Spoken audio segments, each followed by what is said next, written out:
Assalamualaikum warahmatullahi wabarakatuh. Perkenalkan, nama saya Alfandi Lutfi Ramadan. Saya kelas 11 audio video dari SMK 1 Perguruan Cikini. Di sini saya ingin menjelaskan tentang lompat jauh gaya jongkok. Di sini ada pengertiannya terlebih dahulu. Pengertiannya yaitu lompat jauh adalah gerakan berpindah tempat dari satu titik ke tempat lainnya dengan cara menolakkan satu kaki ke atas depan sejauh-jauhnya. Mengapa demikian? Mengapa tolakan dilakukan dengan satu kaki? Jawabnya adalah inilah yang membedakan antara lompat dengan loncat, di mana kalau loncat menggunakan tumpuan dua kaki secara bersamaan. Contohnya, loncat indah, olahraga akuatik, dan loncat harimau atau tiger sprong pada olahraga senam lantai. Nah, kemudian ada beberapa teknik dasar dalam melakukan lompat jauh gaya jongkok ini. Yang pertama, ada awalan.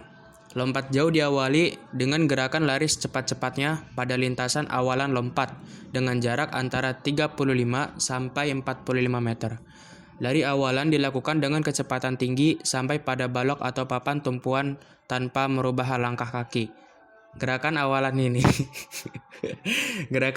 ini sangat menentukan daya dorong tubuh ke depan karena semakin cepat melakukan lari awalan semakin tinggi atau besar tenaga inersia yang dihasilkan untuk membawa tubuh ke depan, sehingga hasil lompatan pun akan semakin jauh gitu. Tolakan atau tumpuan. Yang kedua, tolakan atau tumpuan adalah lompat jauh. Gerakan menolak menggunakan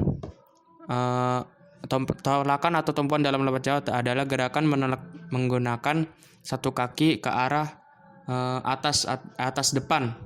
Berarti gini ya, nyerong ya, ke atas depan yang dilakukan pas di atas balok atau papan tumpuan lompat jauh.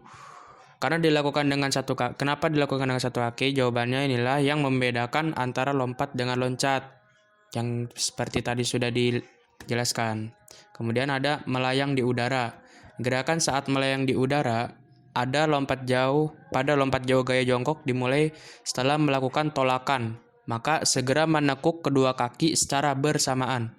Gerakan ini akan tampak seperti melakukan jongkok di udara dengan kedua tangan lurus ke depan. Yang terakhir ada teknik mendarat. Gerakan mendarat dilakukan dengan meluruskan kedua kaki ke depan tetapi tetap mempertahankan kecondongan badan. Mendarat menggunakan dua kaki bersamaan dimulai dengan ujung kaki dan dilanjutkan gerakan agar tidak terjadi cedera pada otot atau persendian kaki. Gerakan mendarat diakhiri dengan melangkahkan kaki ke depan keluar dari bak lompatan.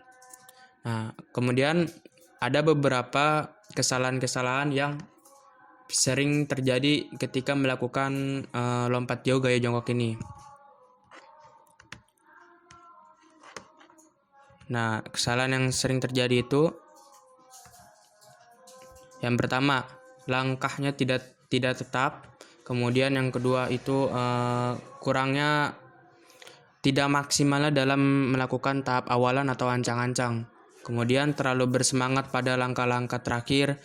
Kemudian ada tolakan kurang keras. Kemudian sudut atau arah tolakan terlalu rendah atau tinggi. Kurang berani menjulurkan kaki ke depan, selalu mendarat dengan pinggul gitu. Nah, mungkin itu saja penjelasan dari saya. Maaf tadi ada kesalahan sedikit karena ada orang di belakang yang lari-lari bikin saya ketawa ya. Nah, mungkin itu saja dari saya. Apabila ada yang kurang atau kesalahannya mohon dimaafkan. Assalamualaikum warahmatullahi wabarakatuh.